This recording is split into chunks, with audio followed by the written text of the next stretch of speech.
The ballroom glowed under golden lights, every surface polished to perfection. Laughter drifted through the air, soft and practiced, the kind that belonged to people who had never worried about bills or broken shoes. In the center of it all stood the millionaire's son, dressed in a tailored suit that whispered old money and legacy. Tonight was the night his father had planned for months. The night he would choose a bride from the city's wealthiest families. Every detail, from the champagne to the string quartet, was designed for one purpose: to secure the family's future. Yet, as his father's proud gaze swept over the elegant crowd, the son's eyes found someone else. She was not in silk or diamonds, but in a plain black uniform, carrying a tray of glasses. And in that moment, the night's purpose began to quietly unravel. From the outside, his life looked flawless. The sprawling mansion, the imported cars, the vacations in private villas. It was the picture everyone imagined when they heard the word millionaire. But growing up as the only son of one of the city's most powerful men came with a weight few could understand. Every achievement was measured against his father's towering reputation.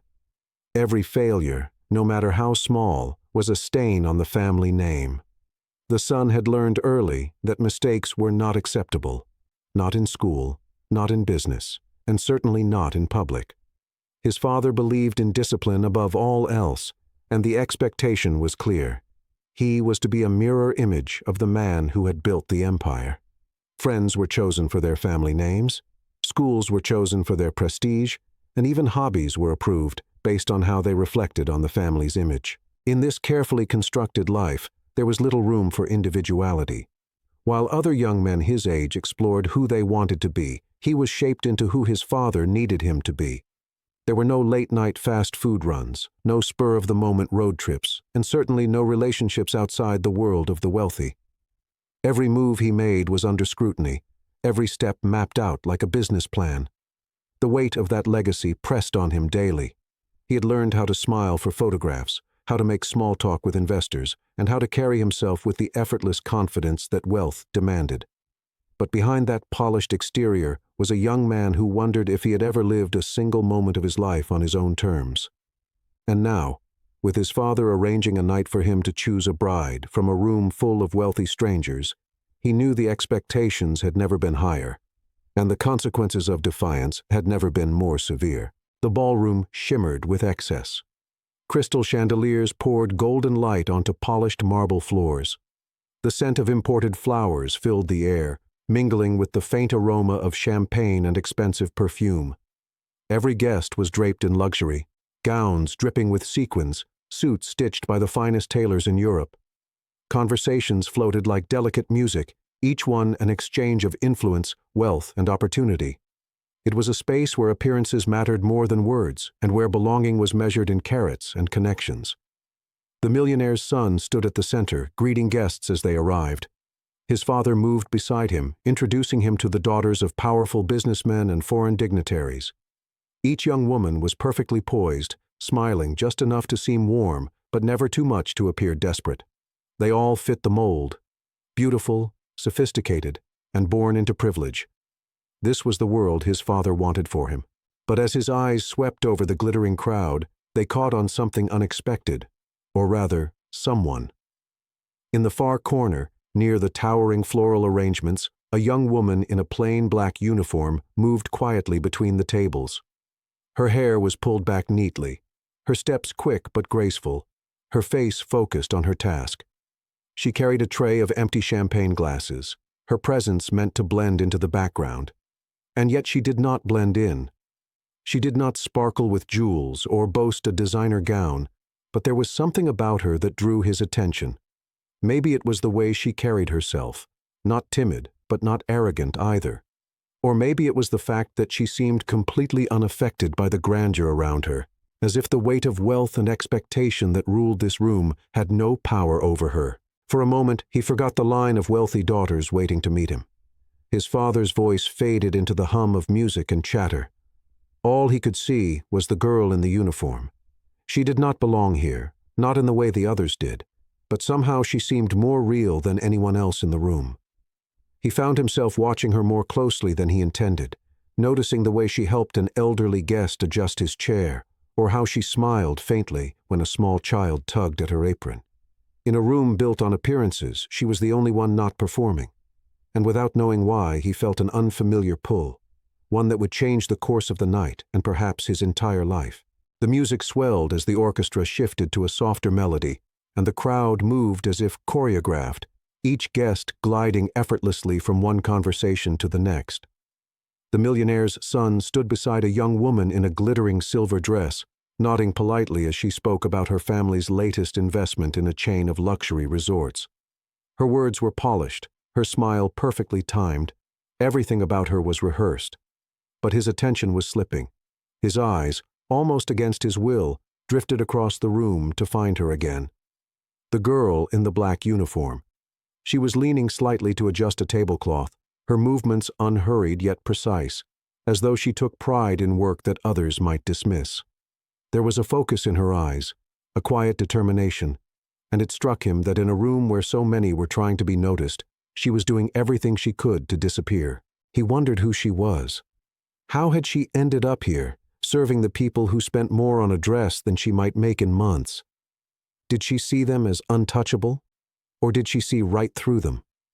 The thought lingered, stubborn and insistent, pulling at him even as another socialite approached with a practiced smile. He excused himself politely and stepped away, telling himself it was just to get some air. Yet his feet carried him in a direction that gave him a clearer view of her. She was speaking to another server, a quick exchange, and then she moved toward the back of the room. For a moment, he thought she might vanish entirely, swallowed by the bustle behind the scenes. Why did it matter? He barely knew her name. In fact, he did not know it at all. And yet, in a night designed to determine his future, she had become the only unpredictable element. He could not explain it, but it was there, the quiet, unshakable need to know more. His father's voice called from across the room, urging him back to the introductions.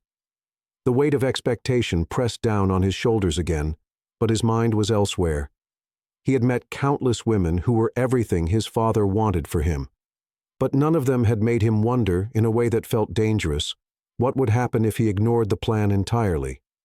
That single glance had become a question, and it refused to leave him alone. The air in the ballroom had shifted. It was subtle, almost unnoticeable to anyone who was not paying attention. But for the millionaire's son, it was impossible to ignore. The moment his gaze lingered on the girl in the uniform for too long, the whispers began. Not loud enough to be overheard directly, but just enough to ripple through the clusters of guests like a breeze carrying an unfamiliar scent. Eyes followed him now, calculating, assessing. They were the kind of looks that did not come from curiosity, but from judgment. In their world, interest had to be sanctioned, approved, and most importantly, beneficial to the family's name. Anything else was seen as reckless, and a maid. That was not just unconventional, it was unacceptable. His father noticed. Of course he did. The older man had built his empire by observing details others missed, and in his eyes, nothing about this gathering was accidental. He had chosen the guests carefully, crafting the perfect pool of potential brides for his son. Each woman represented an alliance, a connection, or an opportunity. And now his son's focus was drifting somewhere that had no advantage, no leverage, no gain. There was no scene, no raised voice. That was not how his father operated. Instead, their eyes met across the room in a moment of heavy silence. The message was clear without a single word spoken. Do not stray from the plan. The son looked away, but the pressure tightened around him like an invisible collar. Conversations resumed, music swelled again, and he played his part, shaking hands, exchanging pleasantries, smiling in photographs. Yet every polished interaction felt heavier, more hollow. The unspoken warning echoed in his mind, but so did the image of the girl moving gracefully through the crowd, untouched by the rules that governed everyone else in the room. He wondered if she had noticed the stares, if she felt the sharp edges of disapproval aimed at her simply for existing in his line of sight. She never faltered. She continued her work with quiet efficiency, as if the world around her had nothing to do with her at all. The night wore on, but the tension did not ease. the son knew his father well enough to understand that the real conversation, the one that mattered, would come later, away from the eyes and ears of the wealthy. And when it did, it would not be a discussion. It would be a reminder of where he belonged, and a warning of what happened when he stepped outside the boundaries of the life laid out for him. The night was nearly over when he saw her again, this time not gliding between the tables, but stepping into the quiet hallway that led toward the service area. The noise of the ballroom faded behind them, replaced by the muted hum of distant music and the faint clinking of glassware being stacked. She did not notice him at first.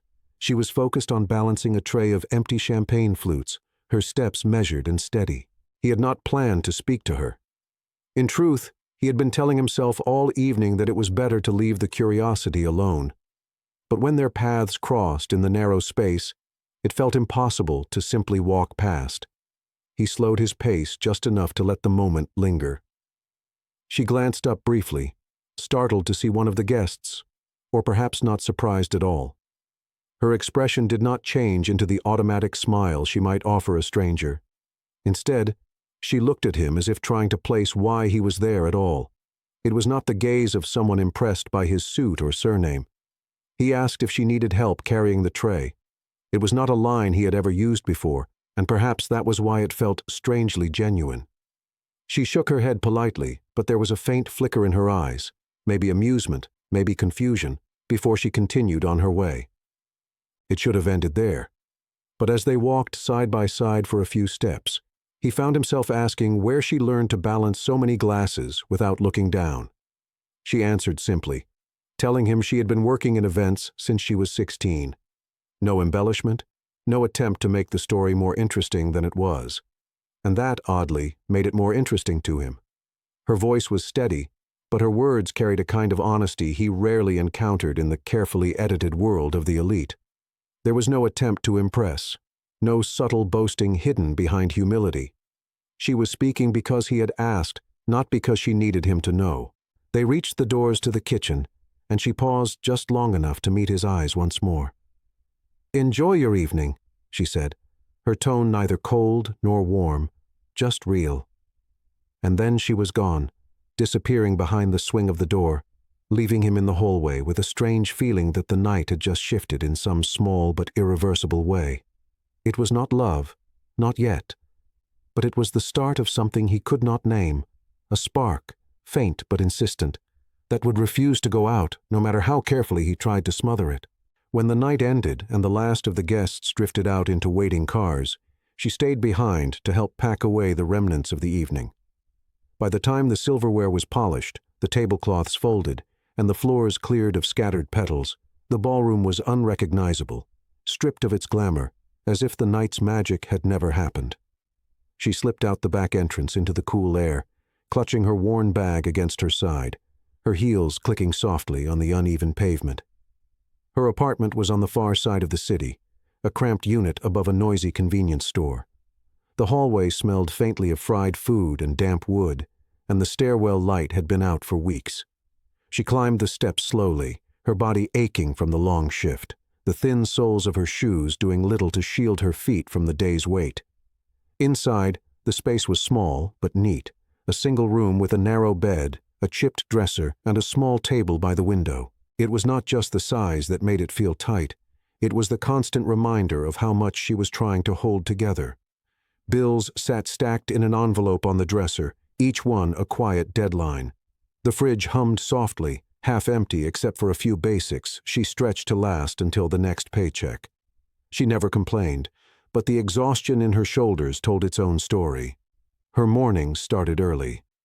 Before the mansion's gates opened to her, she stopped at the market to pick up discounted bread or vegetables, always watching every coin.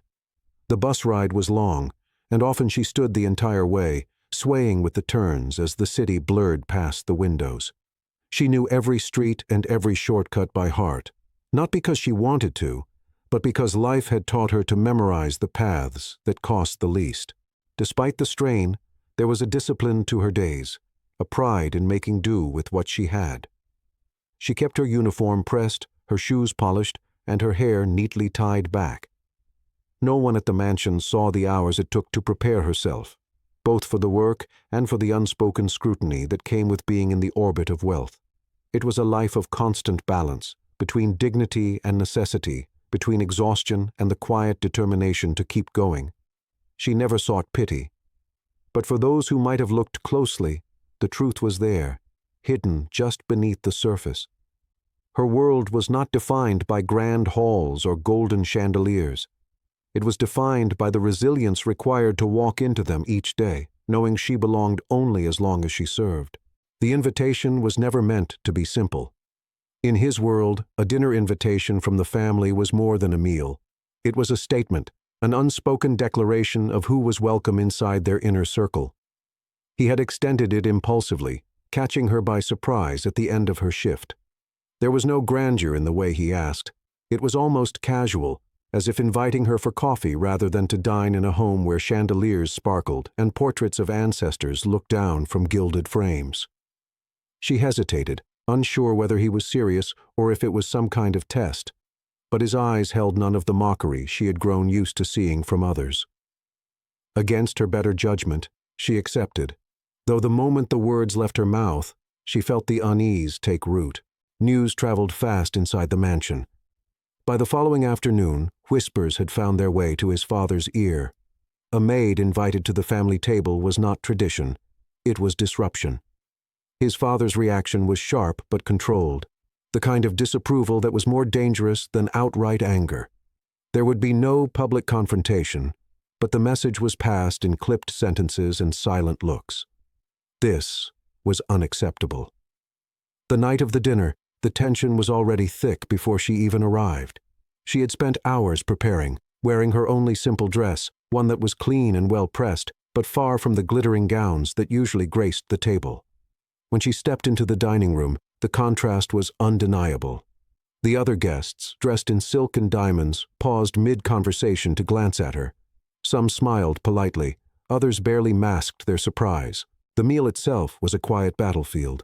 His father dominated the conversation, steering it toward politics, business ventures, and travel experiences meant to underline the gap between her world and theirs. She spoke only when addressed, her answers honest but measured, never trying to pretend she was something she was not. The son noticed every subtle exchange, the way she straightened her back when a dismissive remark was aimed her way, the way her hands remained steady even as her place at the table was questioned without a single direct word. When the dinner ended, the unspoken verdict hung heavy in the air. His father had made it clear through tone and implication that she did not belong. But what surprised him was how she carried herself as she left, head held high, no sign of defeat in her eyes. For him, the evening had not weakened the spark of curiosity. It had fanned it into something stronger, something dangerous to the carefully constructed walls of his life. And for her, the storm the invitation created was just another reminder of the line between their worlds, a line she had no intention of crossing without reason. The days following the dinner were louder than any spoken confrontation. In his world, the real wars were fought in whispers, and the rich circle had already decided the maid's brief appearance at their table was an offense worth dissecting. At charity luncheons, at golf courses, in hushed corners of glittering events, her name became a quiet scandal. They did not speak of her as a person, but as a curiosity, an anomaly in their polished lives. The stories grew quickly. Some claimed she had begged her way into the dinner. Others hinted at some hidden ambition to climb the family's social ladder. None of it was true, but truth rarely mattered in a world where perception was currency. He heard it all. Sometimes directly, when an acquaintance leaned in with a smirk, offering a friendly warning about certain types of people. Sometimes indirectly, in the way conversations would pause when he walked into a room, only to resume in low murmurs once he was seated. It was not the first time his life had been the subject of speculation, but this time the target was not him. And that changed everything. The more he listened, the more he realized how little anyone actually knew about her.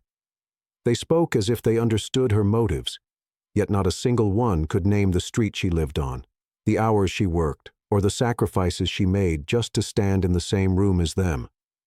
It was arrogance disguised as concern, and it lit something inside him, a stubborn need to replace rumor with reality. He began asking questions, not in the open but in ways that would not draw attention. A word with the kitchen staff, a casual chat with the driver who sometimes dropped her off. He pieced together fragments. A small apartment across town, a bus route that took over an hour, a part-time job she held on weekends. None of it matched the image the circle was so eager to paint. But with each new detail came more questions. Why did she never speak about herself at the mansion? What had led her into this life of constant motion between two worlds? And why, despite the judgment pressing in from all sides, did she carry herself as if she owed nothing to anyone? The rumors continued to swirl, but their effect on him was the opposite of what the circle intended. Instead of pushing him away, they pulled him closer, sharpening his focus. He knew that stepping further into her life would come at a cost. His father's patience, his place in the family's plans, and perhaps even his reputation. But none of that mattered as much as the quiet conviction that had taken root. If the rich circle wanted him to forget her, they had made a grave mistake. They had turned her into a mystery he was now determined to solve, no matter how many lines he had to cross to find the truth. It was late in the afternoon when he finally decided to follow her, not in the way of shadows and secrecy, but with a quiet persistence, walking far enough behind so she would not notice. The mansion gates closed behind her as she stepped out in her neatly pressed uniform, now hidden under a worn coat.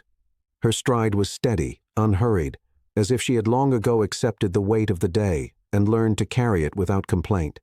She took no chauffeur-driven car, no sleek black sedan that would have suited the image the wealthy clung to. Instead, she walked to the nearest bus stop, blending into the crowd of ordinary people who had just finished their own shifts. He watched her wait patiently, her hands tucked into her sleeves for warmth, her gaze fixed on the road rather than the phone that everyone else seemed to hold. The ride was slow, stopping every few streets, picking up more passengers until the bus was full. He stood at the back, unnoticed, taking in the rhythm of her world. There was no luxury here, no hushed elegance, just the hum of the engine, the murmur of strangers' conversations, and the faint smell of street food drifting through the open windows. When she got off, the streets were narrower, the buildings closer together. The air was different here, heavier but alive. Children played in alleyways with makeshift balls, shopkeepers called out their evening specials, and the smell of fried bread hung in the air. She walked as if she belonged to every corner, every crack in the pavement. He followed until she reached a small building with peeling paint and a dim stairwell light. She greeted an elderly neighbor with a warm smile, taking a moment to carry his grocery bag up the first flight of stairs before disappearing into her own apartment. He stood outside for a while, unsure of what to do next. This was not just a different address. It was a different universe, one where every bill had to be weighed before it was paid, where every purchase was a decision, and where the idea of enough was a luxury in itself. The truth settled in slowly, reshaping everything he thought he knew. She was not just someone who worked for his family. She was someone who lived with a strength none of his polished acquaintances could match. She moved through a world where every day demanded resilience, and she met it without bitterness or complaint. Walking back through the city, he realized the gap between their lives was not just about money. It was about perspective. And for the first time, he found himself questioning which life truly held more value, the one of endless privilege or the one built on quiet courage. The confrontation did not come immediately. His father was a man who believed in timing, in letting a situation ripen until his words could cut the deepest.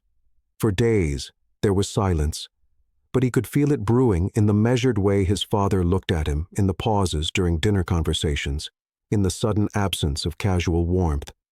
When it came, it was behind the closed doors of the study, a room where decisions were made and futures were dictated.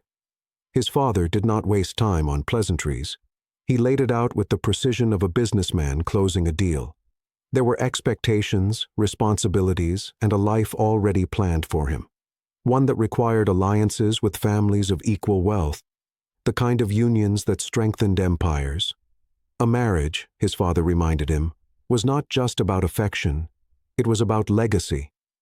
The maid, no matter her character, did not fit into that equation. The words were heavy, but the tone was calm, almost rehearsed, as if his father had spoken them before to others who dared to stray from the path.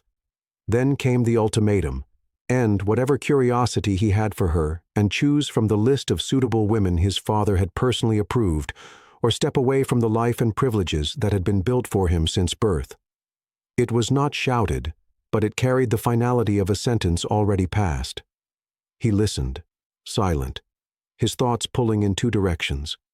One part of him remembered the weight of the family name, the comfort of a life without financial fear, the doors that had always opened before he even knocked.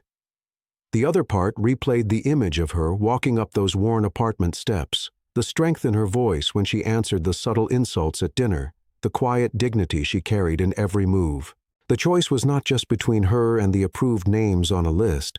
It was between living a life scripted for him or one he could write himself. His father's gaze was unflinching, waiting for an answer, certain that reason would win over sentiment. But reason felt different now. He realized that the wealth he had grown up with had insulated him, not strengthened him. The courage he admired in her did not come from a trust fund or a family crest. It came from surviving without them.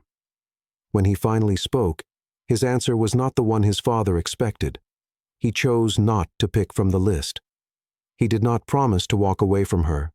His words were measured, but they carried a quiet defiance that could not be disguised. His father's expression did not change, but the air in the room grew colder. He left the study knowing that this choice had cost him something permanent. But as the door closed behind him, he also knew it was the first real decision he had ever made for himself. The days that followed were quieter, yet heavier. The walls of the mansion seemed taller, the corridors colder, as if the very house disapproved of his choice. Invitations to society events still arrived, but he stopped attending them. The names on his father's list gathered dust in the study drawer, untouched.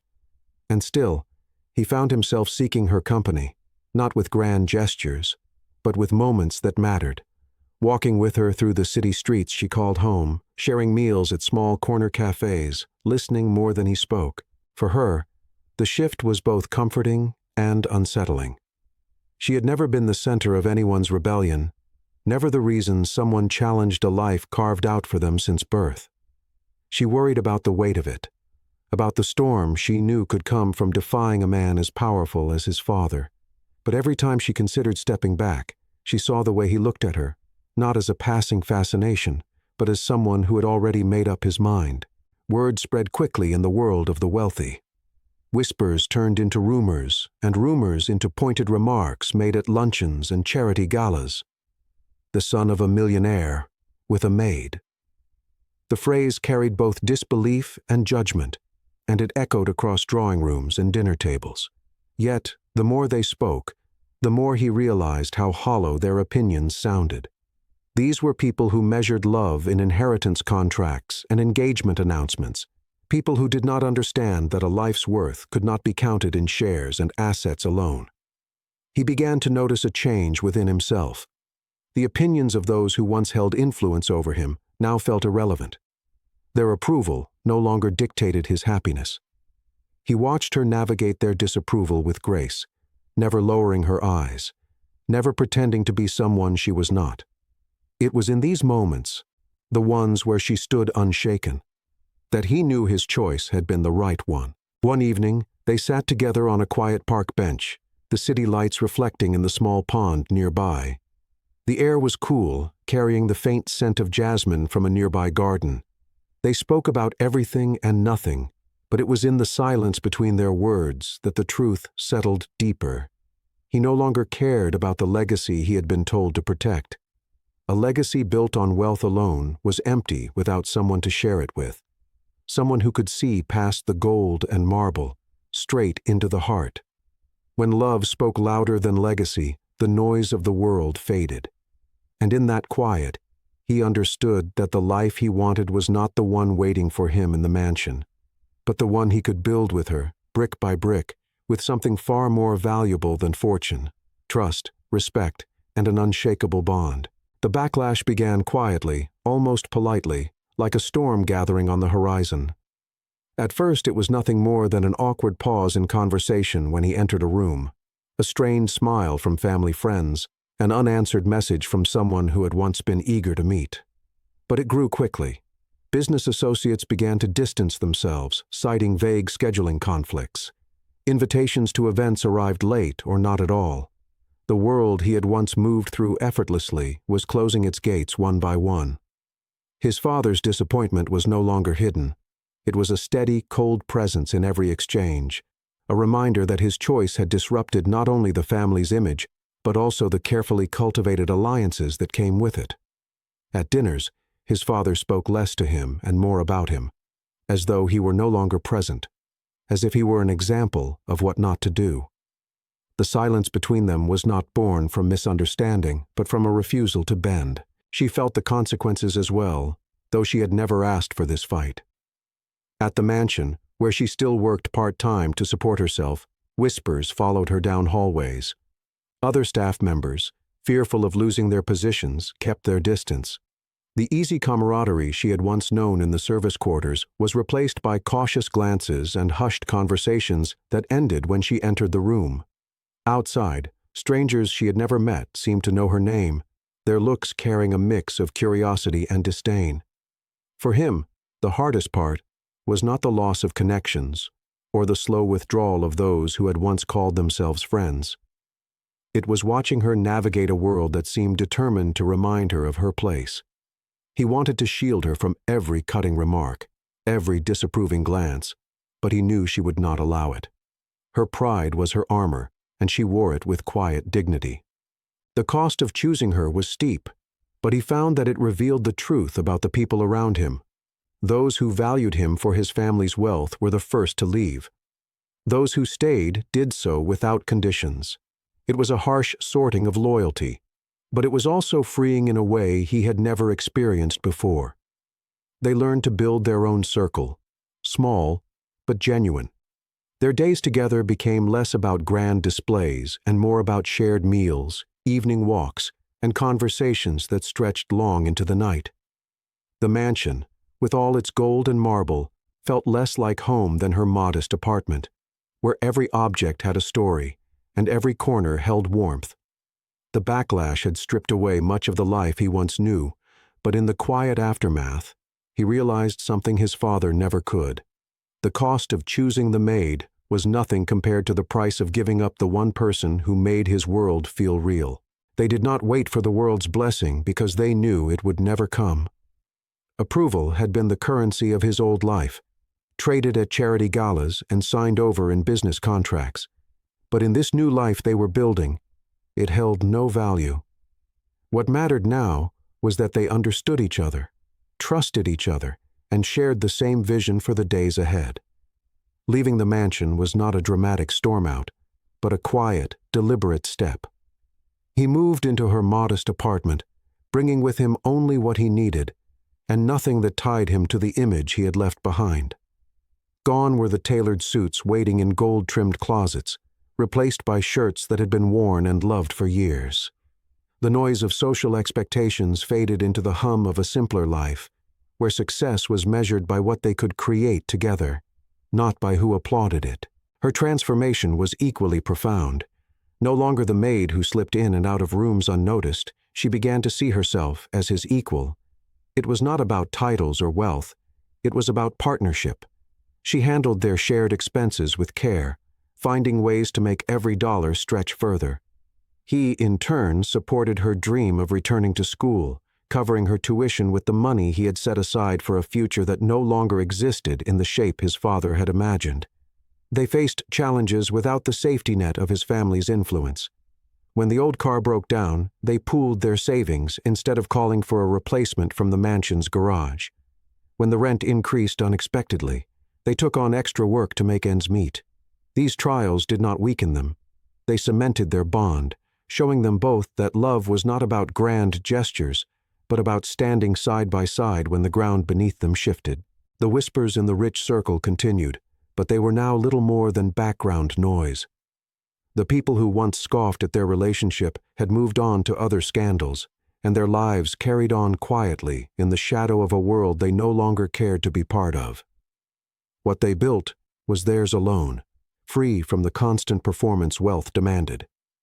He sometimes thought about the life he had left behind, the endless banquets, the carefully arranged matches, the suffocating expectation to follow a path chosen long before he could walk it.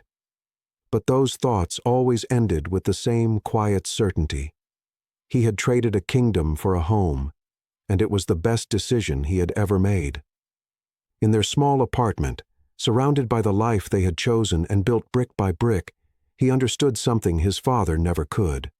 Approval might open doors, but love and respect could build entire worlds, worlds where they did not have to ask permission to belong. It happened on a day that began without ceremony. There were no galas, no speeches, no photographers, just an unexpected knock on the door of their small apartment. When he opened it, his father stood there, dressed not in his usual tailored suit, but in a plain coat, his expression unreadable. For a moment, neither spoke. It was the first time his father had crossed the threshold into this life, the one he had chosen against every warning. The father looked around the apartment slowly, taking in the simple furnishings, the framed photographs, the little signs of a life built without extravagance. His gaze settled on the kitchen table, where she was arranging a modest lunch. She greeted him without hesitation, her voice warm but steady, as if she understood that this visit was not about politeness, but about something deeper. They sat together, the three of them, in a silence that was not entirely uncomfortable. His father's eyes lingered on the way his son smiled at her, on the quiet ease between them. He noticed how they moved around each other without words, how one gesture from her was answered by a glance from him. It was a rhythm that spoke of understanding, not performance. At one point, the father excused himself to look at the small balcony. From there, he could see the street below, neighbors calling to each other, children playing, the hum of everyday life. It was far removed from the gated estates and guarded driveways he had always known. Yet something about it felt real in a way those places never had. Back inside, he watched as his son laughed at something she said, the sound unguarded and full. It struck him then that he had not heard that laugh in years, not since his son was a boy.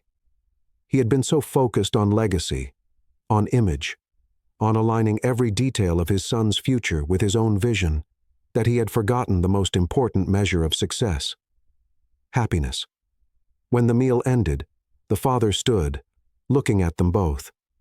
He did not offer an apology, not in words, but in the softening of his expression. For the first time, there was no disapproval in his eyes. He understood now, perhaps too late to change the past, but not too late to respect the life his son had built. Before leaving, he placed a small envelope on the table. It was not money, nor was it an offer to return to the family estate. Inside was a simple note, written in his own hand. "I see you. I understand." When the door closed behind him, the room felt lighter. It was not about winning his father's approval anymore. That battle had ended long ago. But knowing that his father had finally understood, even quietly, was a kind of closure neither of them had expected. Years passed, and the sharp edges of old tensions began to smooth.